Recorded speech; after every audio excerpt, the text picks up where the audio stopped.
지금부터 오늘 금융통화위원회에서 결정된 통화정책 방향에 대한 이주열 한국은행 총재의 기자간담회를 시작하겠습니다. 네, 여러분 이미 알고 계시듯이 오늘 금융통화위원회는 한국은행 기준금리를 현재 1.75%로 유지하기로 결정했습니다. 그 배경을 간단히 설명드리겠습니다. 지난 2월의 통화정책 방향 결정회의 이후에 대외 여건의 전개 상황을 보면 먼저 세계 경제 성장세의 둔화 흐름이 그대로 지속되었습니다. 주요 국별로 살펴보면 먼저 미국은 고용 상황은 호조를 나타내었지만 감세 효과가 약화되면서 성장세가 다소 완만해졌습니다. 유로 지역과 일본도 수출과 투자의 부진으로 성장세가 약화되었습니다. 중국은 경기 부양 노력에 힘입어서 6%대 중반의 성장률을 나타냈습니다. 국제금융시장에서는 금리와 환율의 변동성이 다소 확대됐습니다. 주요국 금리는 완화적인 FOMC 회의 결과와 글로벌 경기 둔화 우려를 반영하여 상당폭 하락하였다가 4월 들어 미중 무역 협상 진전에 대한 기대 등으로 반등하였습니다. 국내 실물 경제는 성장세가 다소 완만해졌습니다. 설비와 건설 투자의 조정이 지속되었으며 소비는 승용차 판매 부진과 기저 효과로 증가세가 주춤한 모습을 보였습니다. 수출은 반도체 경기 조정과 세계 교역 증가세 둔화의 영향으로 부진한 상황입니다. 소비자 물가는 석유류와 농축수산물 가격의 하락 그리고 정부 복지 정책 강화의 영향으로 전년 동월 대비 상승률이 0%대 중반으로 낮아졌고 식료품과 에너지 가격을 제외한 근원 인플레이션율도 3월에는 0.8%로 낮아졌습니다. 국내 금융시장에서는 가격 변수의 변동성이 일시 확대되었다가 최근에는 안정적인 움직임을 보이고 있습니다. 장기시장 금리가 주요국 금리 움직임에 동조하여 크게 낮아졌다가 4월 들어 반등하였고 원 달러 환율은 달러화 강세로 상승했습니다. 가계대출의 증가세 둔화는 3월에도 이어졌으며 주택 가격은 수도권과 지방 모두 하락세를 나타냈습니다. 지난 1월 이후의 대내외 경제 여건 변화를 고려하여 향후 국내 경제를 다시 한번 짚어본 결과 금년도 경제 성장률은 2.5%, 소비자 물가 상승률은 1.11%로 전망되었습니다. 금년 연간 성장률 전망치를 방금 말씀드린 대로 0.1%포인트 낮췄는데 이는 1사분기 중 수출과 투자의 흐름이 당초 예상보다 부진한 점을 주로 반영한 것이며 앞으로는 재정지출 확대 그리고 수출과 투자의 부진 완화 등으로 성장세가 점차 회복될 것으로 보고 있습니다. 물가 전망치 하향 조정 또한 1사분기 중 석유류와 농축수산물 가격 약세 등으로 실적치가 크게 낮아진 점을 주로 반영한 데 따른 것입니다. 당분간 물가 상승률은 1%를 밑도는 수준에서 등락하겠지만 하반기에는 공급 측면의 하방 압력이 완화되고 공공요금도 일부 인상되면서 1%대 초중반으로 높아질 것으로 예상하고 있습니다. 경제 전망의 자세한 내용은 오후에 조사국에서 별도 설명이 있을 예정입니다. 오늘 금융통화위원회는 성장의 연간 전망치가 이번에 소폭 하향 조정되었으나 그 후에는 회복세를 나타낼 것으로 보이는 점, 글로벌 무역 분쟁과 반도체 경기 등 대외 경제 여건의 흐름을 좀 더 지켜볼 필요가 있는 점, 그리고 가계부채 등 금융 안정 상황에 계속 유의할 필요가 있는 점 등을 고려하여 기준금리를 현 수준에서 유지하기로 결정하였습니다. 앞으로의 통화정책은 기본적으로 완화 기조를 유지해 나가되 전망 경로의 불확실성이 높은 만큼 새로 입수되는 데이터를 바탕으로 거시경제의 흐름과 금융 안정 상황을 모두 면밀히 점검하면서 운영해 나갈 계획입니다. 오늘 한국은행 기준금리를 현 수준에서 유지하기로 한 금통위의 결정은 전원 일치였습니다. 지금부터 질문을 받겠습니다. 질문하실 때에는 소속과 성명을 말씀해 주시면 감사하겠습니다. 네, 안녕하세요. 연합인포맥스 전소영 기자입니다. 총재님께 두 가지 질문 드릴 텐데요. 먼저 이번 수정 경제 전망에서 성장률을 낮췄습니다. 정부가 7조 원 수준의 추경을 편성하기로 했는데 이번 경제 전망에 추경이 반영됐는지 궁금하고요. 추경이 반영되지 않았다면 이 추경으로 성장률을 어느 정도 끌어올릴 수 있다고 전망하시는지 궁금합니다. 두 번째 질문도 비슷한 맥락인데요.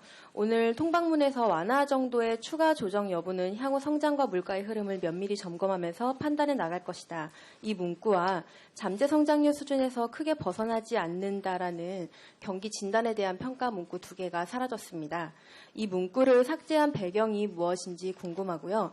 또 이 문구를 삭제한 것을 금리 인상 깜빡이를 껐다고 해석해도 되는지에 대해서도 설명 부탁드립니다.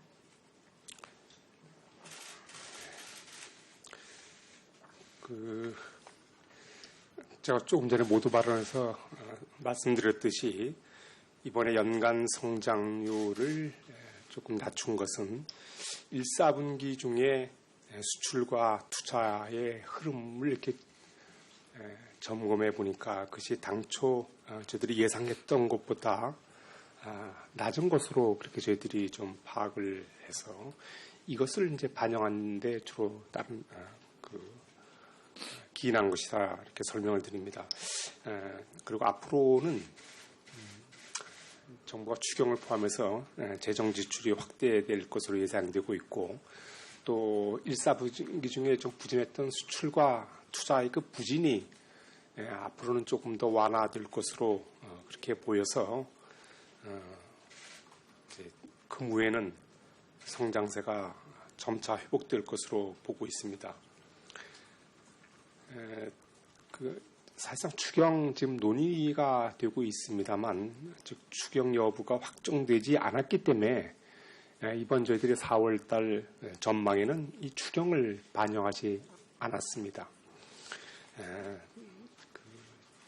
소위 전망에 어느 정도 반영을 하려고 한다면 추경의 규모라든가 그다음에 그 구성 내역, 지출 시기 이런 것이 어느 정도 좀 저희들이 확정이 되어야 되기 때문에 반영할 수 있는데 사실상 뭐 늘 하는 말씀이지만 규모가 어떻게 되느냐, 어느 쪽에 쓰느냐에 따라서 성장이나 물가에 미치는 영향이 다르기 때문에 이번 전망에는 반영을 하지 않았고 다음번 전망 조정 시에는 그 효과를 말씀드릴 수 있을 겁니다. 저희들이 완화 정도의 추가 조정 여부 문구를 삭제한 그 이유는 최근에 이제 성장과 물가의 흐름 그리고 금융 안정 상황을 고려해 볼 때 지금부터는 향후 통화 정책 방향의 그 방향성을 사전에 정해놓기보다는 좀 불확실성 제가 아까 언급한 여러 가지 그 대외 여건의 불확실성이 어떻게 전개될지 그것이 국내에 어떤 영향을 줄지 그다음에 저희들이 본 성장과 물가의 흐름이 그대로 갈지 이런 것을 좀 지켜보면서 정책을 결정할 필요가 있다고 판단했기 때문입니다. 제가 그 하반기로 가면서 이제 성장률과 물가 상승이 점차 높아질 것으로 전망되지만 사실상 그 또 글로벌 무역 그 분쟁이 또 어떻게 전개될지, 반도체 경기 목세가 또 우리가 봤던 대로 이렇게 갈 수 있을지, 이런 이제 우려가 있습니다. 물론 이것이 좀 상황이 악화된다면 이것은 하방 리스크가 늘 수 있을 거고, 오히려 반대로 미중 무역 협상이 상당히 원활하게 좀 타결이 된다든가, 그다음에 추경 편성이 확정이 된다든가 하면 이것은 또한 우리 경제의 상방 리스크로 작용할 것입니다. 이렇게 하방 리스크, 상방 리스크가 혼재하고 있기 때문에 저희들이 한번 이것을 다 좀 지켜보겠다, 이런 뜻이 되겠습니다. 그리고 금융 안정 측면에서도 저희들이 그 여전히 그 높은 가계부채 수준, 그 다음에 또 앞으로의 혹시 또 다시 증가세가 높아질 가능성은 없는지, 이런 것 때문에 저희들이 경계감을 계속 그 유지를 이제 해야겠지만, 어떻든 최근에 거시건전성 규제 등으로 인해서 가계부채 증가세는 둔화되는 그런 움직임을 보이고 있습니다. 그래서 이런 것을 종합해서 판단한 결과 방향성을 사전에 정하지 않자 이렇게 한 거고, 다만 이러한 문구를 삭제했다고 해서 뭐 저희들이 곧바로 인하까지 검토하겠다는 그런 것은 전혀 아니라는 것을 제가 말씀을 드립니다. 다음 질문 받겠습니다. 네, 안녕하세요. 저 블룸버그 통신 엄지영 기자입니다. 저 세 가지 질문 정도 드리겠는데요. 지금 이제 성장 전망도 하향하셨고, 특히 물가 전망이 지금 1.1%로 하향됐는데, 이러면은 저성장의 그 저물가라는 그런 디플레이션 리스크가 좀 이전보다 커졌다는 분석이 있거든요. 이거에 대해서 향후 이 같은 요인에 따른 디플레이션 리스크의 현실화 가능성에 대한 총재님 의견을 듣고 싶고요. 두 번째로 앞서 말씀해 주시긴 했지만 그 1일 날에 총재님께서 직접 지금은 기준금리 인하에 나설 상황이 아니라는 의견을 말씀을 해주셨는데, 그 의견을 여전히 견지 중이신지. 그리고 마지막으로 좀 물량기준 수출 같은 경우는 2, 3월에 좀 감소가 좀 지속되는 경우 그 모습을 나타냈는데요. 좀 향후에 물량기준이든 금액기준이든 좀 수출의 회복 가능성, 좀 특히 반도체 부분의 회복 가능성에 대해서 좀 어떻게 보시는지에 대해서 총재님 의견을 좀 여쭙고 싶습니다. 감사합니다. 네. 우선 디플레이션 발생 가능성은 제가 뭐 결론적으로 말씀드리면 그 가능성은 상당히 낮다, 이렇게 저는 보고 있습니다. 물론 이제 최근에 소비자 물가 상승률이 0% 중반으로 떨어져서 그런 우려가 있는 게 사실입니다만, 최근에 그 물가가 큰 폭으로 낮아진 그런 원인, 그 다음에 앞으로의 여건, 이런 걸 감안해 보면 이렇게 일부에서 우려하듯이 그런 디플레이션 발생 가능성은 이제 낮은 것으로 보고 있습니다. 뭐 잘 아시다시피 디플레이션이라고 하면은 이제 가격이 뭐 상품뿐만 아니라 서비스를 전반해서 지속적으로 하락하는 현상을 저희들이 이제 디플레이션이라고 이렇게 정의를 합니다. 최근에 물가 상승률이 상당히 낮아졌는데, 그 이유는 제가 모두 발언에서 말씀드렸듯이 석유류와 농축수산물 가격 약세 등 그런 그 일시적인 공급 요인, 그리고 정부의 복지 정책 강화에 이제 주로 기인을 하고 있습니다. 저희들이 이런 공급 측 요인이라든가 정부 정책의 효과, 그것을 좀 제거하고 그런 영향을 빼놓고 경기 상황과 좀 관련이 높은 그런 물가 지표를 따로 놓고 이렇게 분석을 해보면 또 그러한 물가는 1%대 중후반 수준을 유지하고 있는 것으로 저희들이 이렇게 파악을 하고 있습니다. 또 앞으로도 보면 이제 임금 상승세가 또 그 이어질 거고, 또 앞서 말한 공급 측면에 이제 물가 하방 압력이 그간의 하방 압력으로 작용했는데, 그런 압력도 이제 완화되면서 소비자 물가 상승률은 1%대 뭐 아까 제가 초중반 말씀을 드렸는데, 하여튼 1%대로 높아질 것으로 저희들은 그렇게 내다보고 있습니다. 지금 엄 기자께서 말씀할 때 지난 4월 1일 날 기자간담회 때 제 발언을 지금 언급하셨던가요? 예, 제가 그때 기자간담회에서 지금은 기준금리를 그 인하를 검토할 상황은 아니라고 말씀드렸는데 저희들이 이번에 다시 성장, 여러 가지 전망, 물가 그리고 금융 안정 상황 이런 것을 다시 한번 이제 짚어봤습니다. 그렇게 짚어봤는데 그래도 이러한 입장에는 아직은 변화가 없다는 점을 제가 말씀을 드립니다. 제가 다시 반복하는 말씀이 되겠습니다만 우선 1, 4분기 중에 수출과 투자가 당초 예상보다 부진한 점을 반영해서 금년 성장률 전망치를 0.1%포인트 낮췄지만 앞으로는 아까 말한 그 여러 가지 요인으로 인해서 그 잠재 성장률 수준의 성장세를 보일 것으로 그렇게 보고 있습니다. 아마 오후에 조사국장이 그러한 자세한 내역은 설명드릴 겁니다. 물가도 아까 말씀드렸듯이 공급 요인이라든가 복지 정책 강화로 많이 낮아졌지만 경기와 밀접한 관련이 있는 그런 물가는 꾸준한 상승을 보이고 있고 그렇게 보면 하반기 이후에는 전체 소비자 물가 상승률도 0%대에서는 벗어날 걸로 저들은 보고 있습니다. 금융 안정 측면에서는 최근 가계대출 증가세가 둔화되고 있는 게 사실입니다. 그렇지만 총량은 매우 높은 수준이고 다시 증가세가 다시 이렇게 살아날 가능성은 없는지 사실상 그런 가능성도 배제할 수 없다고 보기 때문에 여전히 금융 안정 상황도 경계심을 갖고 있다. 그런 말씀입니다. 그래서 지금 저희들이 현재로서는 그 금리 인하를 검토할 상황은 아니다라고 하는 종전의 그런 그 입장에는 변화가 없다는 점을 다시 말씀을 드립니다. 네, 수출 그 회복 가능성을 질문을 하셨는데 1, 4분기 중에는 이제 수출이 지금 아까 물량 기준으로 말씀을 하셨죠, 그죠? 물량 기준으로도 수출의 증가세가 이제 크게 낮아졌습니다.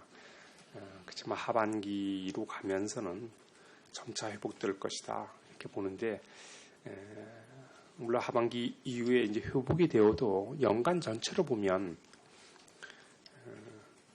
제가 물량 기준으로 말씀드립니다. 그 물량 기준으로 보면 그 수출 증가율이 지난해보다는 조금 낮을 것으로 이렇게 보고 있습니다. 이제 관건은 반도체가 되겠는데 반도체도 저희들이 그 어떤 전문 기관의 전망을 저희들이 이제 참고를 합니다. 그 기관의 좀 전망을 저희들이 종합을 해보면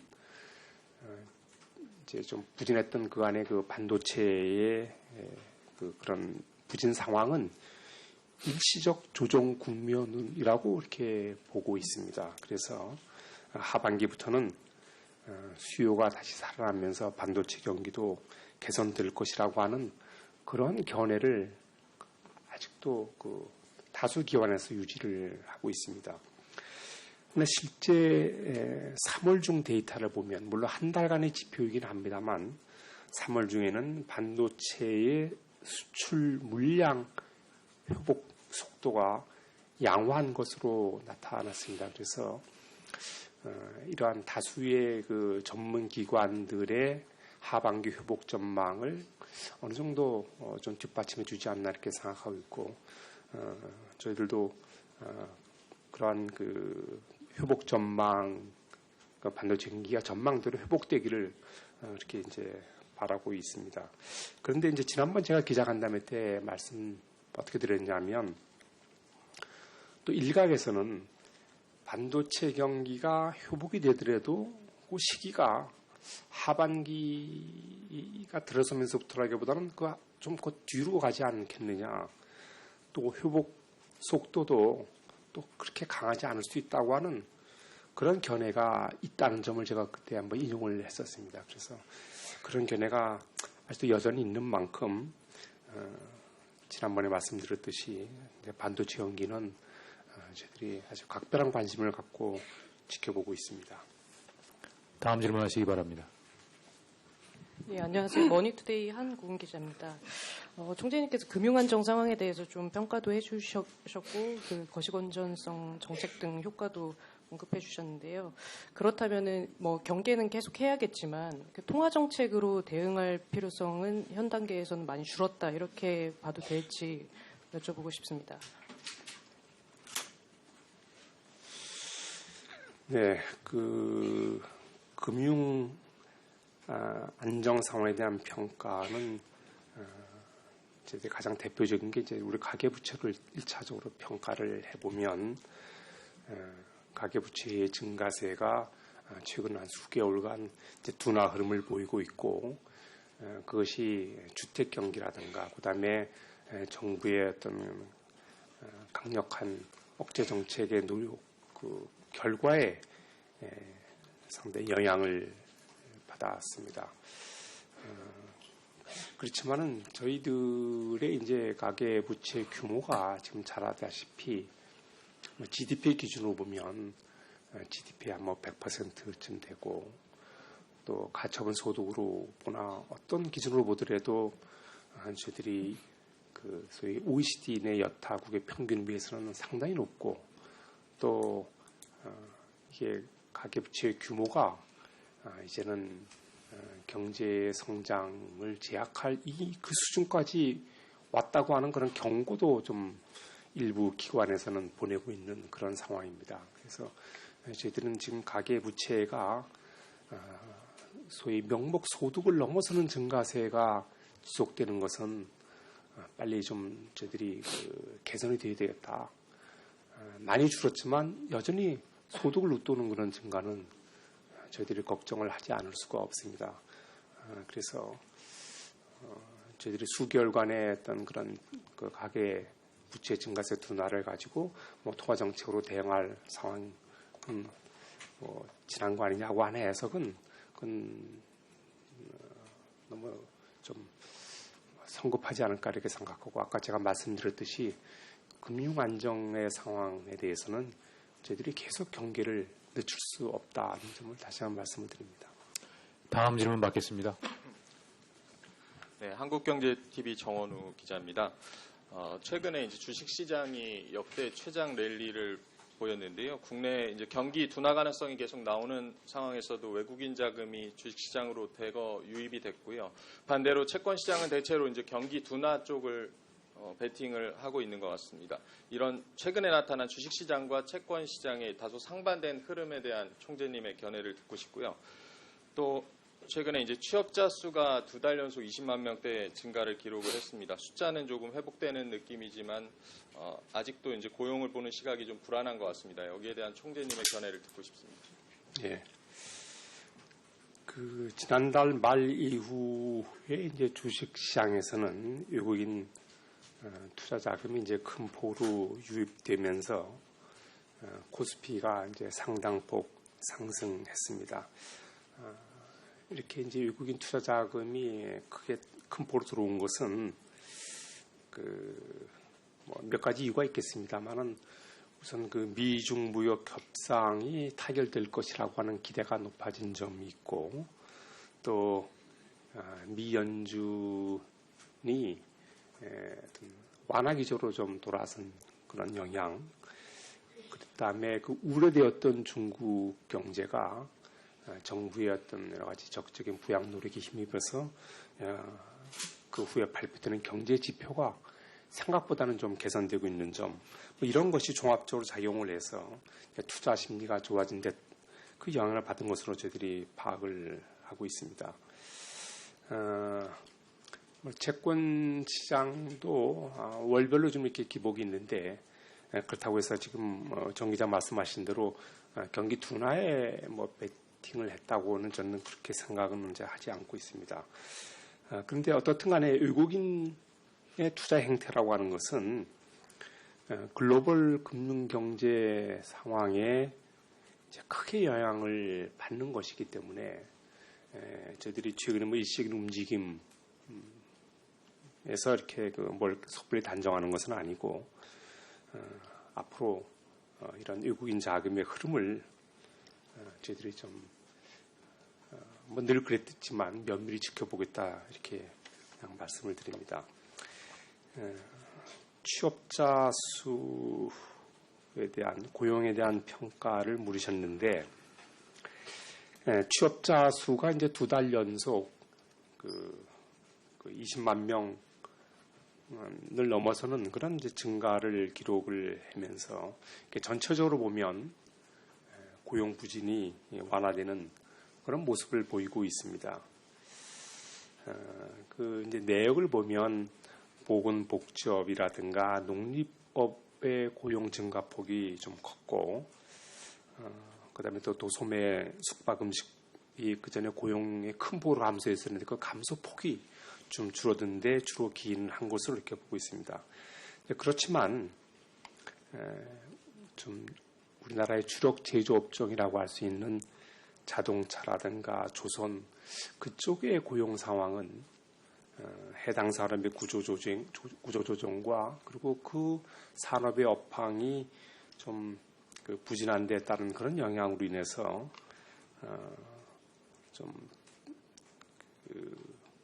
아무래도 좀 개선되지 못하고 있는 그런 상황입니다. 그리고 연령별로 보아도 또 조금 여러 가지 저희들이 취약한 부분이 있는 건 좀 사실이다. 이렇게 저희들이 보고 있습니다. 다음 질문해 주시기 바랍니다. 이데일리 김정현 기자입니다. 저는 2가지 질문 드리겠습니다. 첫 번째로는 지난 3월 업무보고에서 리디노미네이션 이제 좀 얘기할 때가 됐다고 말씀을 하셨는데요. 이번 1월 기자간담회에서 원론적인 얘기했다고 해명을 하시기는 했지만 아직까지도 관련 논란이 해소되지 않고 지속되고 있는 것으로 보이는데 이번 기회에 입장을 조금 더 확실히 밝혀주실 수 있는지 궁금합니다. 그리고 성장률 전망치 2.5라고 하셨는데 소수점까지 말씀해 주실 수 있으신지 궁금합니다. 네, 지난달 국회에서 리디노미네이션 얘기가 나왔었는데 사실상 그거는 뭐 기자님들 잘 아실 겁니다. 그때 그런 질문이 있어서 제가 그야말로 원론적인 차원에서 말씀을 드렸던 것입니다. 그거는 제가 그 후에 기자간담회 때도 제가 이렇게 확실히 다시 말씀을 드린 바가 있습니다. 지금 제가 분명히 말씀드릴 수 있는 것은 지금 저희들은 리디노미네이션을 전혀 생각하지 않고 있고 또 가까운 시일 내에 추진할 계획도 없다는 점을 제가 분명히 말씀을 드립니다. 리디노미네이션은 기대 효과도 있지만 그에 못지않게 부작용도 또 많기 때문에 그야말로 신중히 접근할 필요가 있다고 그렇게 생각을 합니다. 근데 이제 저희 한국의 입장에서 보면 우리 경제를 둘러싼 대내외 여건이 매우 엄중한 상황이다 이렇게 보고 있습니다. 이렇게 엄중한 경제 현실을 고려할 때 지금은 뭐 리디노미네이션보다 우리 경제의 활력과 생산성 제고를 위해서 집중해야 할 일이 훨씬 많고 또 중요한 때라고 저는 그렇게 생각을 하고 있습니다. 네, 성장률 전망치에 관련된 건 오후에 조사국에 한번 설명을 듣고 그때 궁금한 사항이 있으면 질문을 하시기를 이렇게 바랍니다. 예, 다음 질문 받겠습니다. 예, 안녕하세요. 저 이투데이 김남현입니다. 저희 2가지 질문 좀 드릴까 하는데요. 최근 뭐 미국이나 우리나라나 지금 뭐 장단기 금리 역전, 이에 따른 뭐 소위 아래 공포 이런 것들이 상당히 이슈가 된 적이 있습니다. 뭐 최근 들어서 다시 정상화는 되긴 했습니다만 오늘 금통위에서 지금 뭐 완화 정도의 축소 조정 문구도 빼고 좀 뭐 물가나 성장률 자신감이 없어지면서 지금 시장에서 국고채 3년물 금리가 한 3bp 정도 가량 빠져서 한 1.74% 정도에서 왔다 갔다 지금 거래되고 있는데요. 다시 또 기준금리하고 역전이 됐습니다. 이런 금융 상황, 이런 시장 상황이 좀 어떻게 보시는지 또 솔직히 금리 장단기 금리 역전이 어찌 보면 또 자기 실현적 예언이라고 할까요? 그래서 금리 인하 쪽을 압박하는 게 아닐까라는 생각도 좀 드는데 지금 이런 시장 반응에 대해서 어떻게 평가하시는지 답변 좀 부탁드립니다. 그리고 두 번째 질문은요. 지금 뭐 추경액이 이미 기정사실화되고 있습니다. 뭐 일부 전문가들 사이에서는 추경을 하면 경기 부양을 위해서 한은두 금리 인하를 하는 것이 폴리시 믹스 차원에서 맞다. 그래서 이 금리 인하를 해야 된다는 그런 견해들도 상당히 많은 걸로 알고 있는데요. 또 한편으로 생각해 보면 추경을 하면 경제 성장률은 좀 올라갈 수도 있고 또 어차피 어찌됐든 한은이 잠재 성장률 수준으로 다시 전망할 수도 있으니까 가계부채 문제나 이런 걸 또 생각을 한다면 금리 인상도 또 하나의 폴리시 믹스라는 생각도 좀 드는데요. 만약 추경을 지금 집행을 하게 된다면 금리 인하를 하는 것이 아니면 금리 인상을 하는 것이 어느 쪽이 폴리시 믹스에 더 가깝다라고 보시는지 답변 좀 부탁드립니다. 네, 장단기 금리 역전 이게 이제 소위 그 주요 선진국에서도 이런 게 있었고 특히 미국에서도 이제 3월 하순에 일시 역전이 됐다가 다시 그 시장의 반응이 너무 그 과도하다는 평가가 내리고 하면서 다시 이제 또 역전이 해소된 적이 있습니다. 저희들도 밀시 뭐 그런 적이 있었는데 지금 제가 결론적으로 말씀드리면 소위 리세션에 대한 공포는 과도하다는 게 거의 모든 기관의 모든 전문가들의 공통적인 진단입니다. 그래서 저희들도 지금 뭐 리세션이라고 하는 것은 그런 건 너무 과도하고 제가 아까 잠깐 말씀드렸습니다만 물론 연간 성장률 전망치가 1·4분기가 생각보다 예상했던 것보다 안 좋았기 때문에 조정을 했지만 앞으로의 성장 흐름은 소위 잠재 수준에 어느 정도 부합하는 그런 수준의 성장세를 보일 것이라고 저는 이렇게 보고 있습니다. 아까 전반적인 이제 경기 상황에 대한 설명은 오후에 이제 참고를 하도록 하시고 추경을 하면 정부가 재정 지출을 늘리면 폴리시 믹스 차원에서 금리 인하하는 게 맞지 않느냐고 하는 그런 어떤 일종의 뭐라고 할까요? 좀 도식적이고 좀 그런 식으로 해석을 하는 것은 적절치 않다 제가 이렇게 생각을 합니다. 지금의 통화정책 기조가 우리 실물 경제를 제약하지 않는 그런 완화적인 수준으로 저희들이 보고 있기 때문에 정부가 뭐 추경하니까 같이 중앙도 따라가야 되는 거 하는 그런 식의 그 예단은 적절치 않다 이렇게 저는 생각을 하고 있습니다. 제가 아까 말씀드렸듯이 성장세가 앞으로 우리의 어떤 여러 가지 그 예상했던 성장 흐름이 이어지고 이렇게 한다면은 지금 현재로서는 뭐 금리 인하를 제가 고려하고 있지 않다는 점을 제가 분명히 말씀을 드렸습니다. 더 이상 질문이 없으신 것 같습니다. 그러면 이것으로 기자간담회를 모두 마치도록 하겠습니다. 감사합니다.